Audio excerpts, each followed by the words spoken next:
All right, let's talk Leinster Saracens. Andy Dunne is here. Andy, for Leinster, the European Cup is the holy grail. When you win it 3 times in 4 years, you can't then revert back to a team who reaches the quarterfinals and goes, that was all right, we reached the quarterfinals. So they've got to win for the season to be considered successful for Leinster, given the quality of coaching they have and the glittering array of talent they have. Unfortunately, Saracens are pretty good.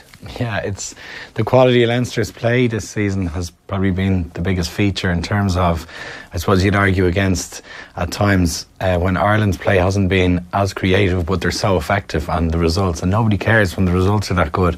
So much hinges this weekend not on the quality of Leinster's play, but on the final result, which is something that they really desperately need. I think on the back of last year they were probably, it was, you know, a couple of inches short of getting out of that semi-final over in Claremont. So it's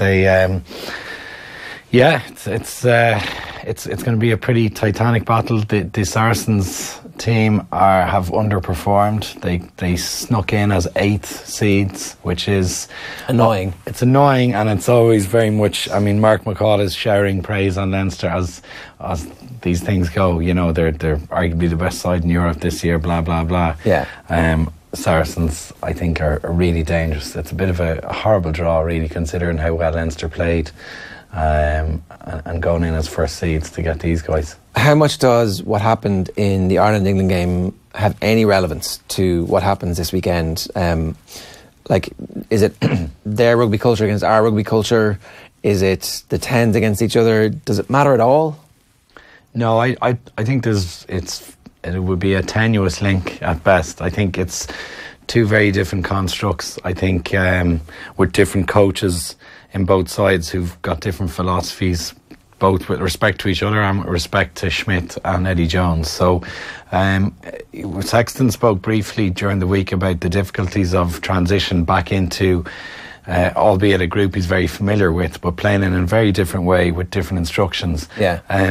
So I don't think there is much relevance compared to last week. I think there will be familiarity in terms of the people and little nuances around, you know, the second row battle perhaps with Ryan, Toner and or Fardy against Cruz and Itoje, and there's going to be a lot of familiarity in that area, but there will be entirely different line-out calls, for example, probably a different scrummaging technique and different patterns around the field. So in terms of the link with the Irish-English game, probably not so much. Any fear that the Irish players coming down off that high, it's difficult for them? Like, some of them were in Dubai, we saw those Instagram photos, some of them were on the field last week. I know I'd rather be in Dubai, but I wonder if being on the field is actually better preparation for Saracens.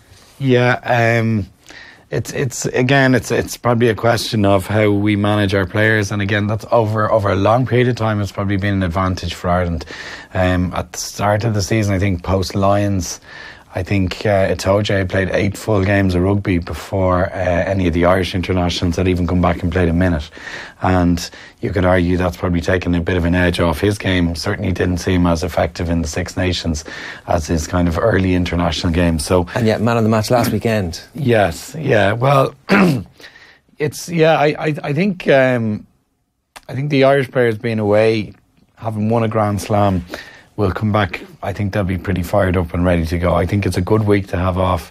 Their confidence is high. They're technically doing a lot of things right in the field. So I don't see any disadvantage in them having a few days off last week. The battle of the 10s, we're still waiting final confirmation, and I think that even if they name Owen Farrell in the team, that there's a possibility they're just naming him in the team and they can always take him out. Yeah. Better to name him and see how he goes in the warm-up. But Farrell kind of owes Sexton now. Definitely at the start of the Lions tour, the pendulum swung in Owen Farrell's favour, and they lost that game. They put Sexton back in, and there was an upturn. So certainly in the Six Nations, Sexton was the better player. But if you're a Farrell, you want to try and crush Johnny Sexton this weekend. Yeah, and Farrell probably underperformed in the Grand Slam decider there. He had 2 or 3 wonderful moments where he had a line break and then a grubber kick across the Daly, where he really created a try on his own. But other than that, he didn't really run the game for England. I suspect in the Saracens' colours, he has a bit more executive control. I think the game is probably built around Farrell. In the England setup, there are too many protagonists in that side to have a focus inwards towards Farrell. I think the way Sexton's star has grown in Leinster has been the game has revolved around Johnny for the right reasons, and he controls exactly what they do in all areas of the field. I think Farrell has that in the Saracens setup, so yeah, it'll be an interesting one if he's fully fit. Yeah. Do you give the advantage to Leinster? Does home advantage swing them? I don't think it's a huge advantage given what Saracens have done on the road in Europe in previous years. So it's as hard a game to call in years. I think I'm really looking forward to it now, but I think it'll be a 1-2 pointer max either way. In terms of the performance that we can expect from somebody like, say, Garry Ringrose, who comes in after a long break straight into the international setup, plays brilliantly, plays even better the following week. Yeah. Like, when he's away, you forget that we think he has the potential to be as good as anybody who's ever played there. Well, I think we all we're guilty of having short memories. You know, when a guy comes in and shoots the lights out and then gets an injury, and then somebody else. Now, the crazy advantage for Ireland is there's been 2 or 3 guys have come in, even Farrell coming in and getting the man of the match performance, and everyone's talking about his physique and what he can bring to the role. And it suddenly seemed like Ringrose was the forgotten man. So he suddenly leapfrogs in and has 2 super games. But I just think he's got a bit of X factor and a quality about his game that other people don't have, both in the Leinster and in the Irish setup. His ability to beat defenders, his ability to distribute the ball well, his defence, his courage, his work rate.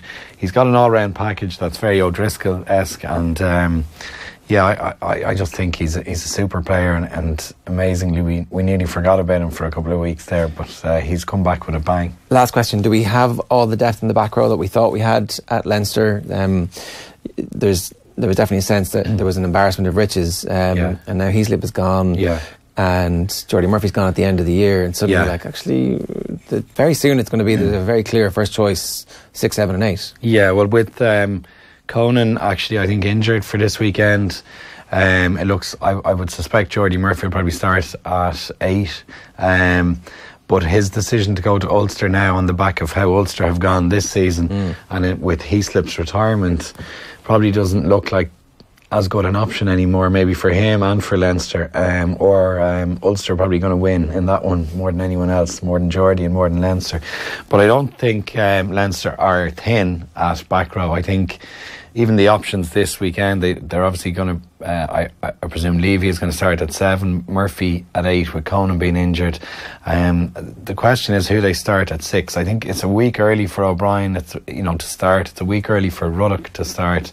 I wouldn't be surprised if they went for maybe a bit of a left field go on, the likes of Fardy going in at 6 to include Toner and Ryan in the second row and get the best guys they feel on the field, whether it's positional or not. But I could see something like Fardy being sprung out of left field at 6 as an option. Andy, good stuff.